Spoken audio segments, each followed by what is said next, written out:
Dehydration से, खाना skip करने से बहुत सारे लोगों को चक्कर आना, वीकनेस और 2-3 सिम्टम्स और होने लगते हैं।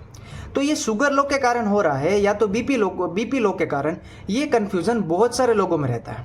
तो आज हम दोनों के पर्टिकुलर सिम्टम्स समझेंगे, मैनेजमेंट कैसे करें और किससे होता है वो आज हम 1 मिनट में समझते हैं। उसमें सबसे पहला है लो बीपी, मतलब कि उसमें ब्लड प्रेशर ही कम है तो ब्लड हमारे ऑर्गन और ब्रेन में कम पहुंचेगा। उससे सिम्टम्स आएंगे जैसे कि चक्कर आ रहे हैं, चक्कर के साथ ऐसा फील होगा कि हम गिर जाएंगे, सडनली खड़े हो गए तो पूरा ही ब्लैकआउट हो जाएगा, मतलब कि ब्लैक ब्लैक दिखने लगेगा, ब्लर ब्लर ब्लर धुंधला दिखने लगेगा, थकान, वीकनेस और साथ साथ में हमारी स्किन है वो ठंडी पड़ जाएगी। और ये होता कैसे है, जैसे कि हम पानी कम पीते हैं, 3-4 दिनों से खाया नहीं है और साथ साथ में कौन से हाइपरटेंसिव पेशेंट है तो उसमें जो दवाई चल रही है वो भी हो सकता है, ब्लड लॉस हो गया है, साथ साथ प्रेगनेंसी के टाइम भी हो सकता है, ये बहुत कॉमन है।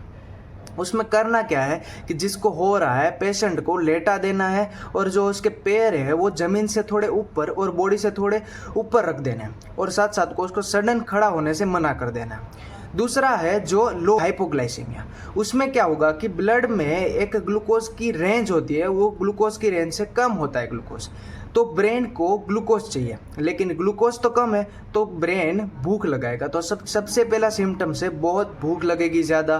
दूसरा है हाथ कांपने लगेंगे, साथ साथ कन्फ्यूज़न, एंजाइटी, इरिटेशन, ये सब होने लगेगा। और साथ साथ में जो शुगर लो होता है उसमें सबसे थकान और थोड़ा वो लगने लगेगा और साथ में जो पसीना होता है वो ठंडा ठंडा आने लगेगा, कोल्ड स्वेटिंग होगी।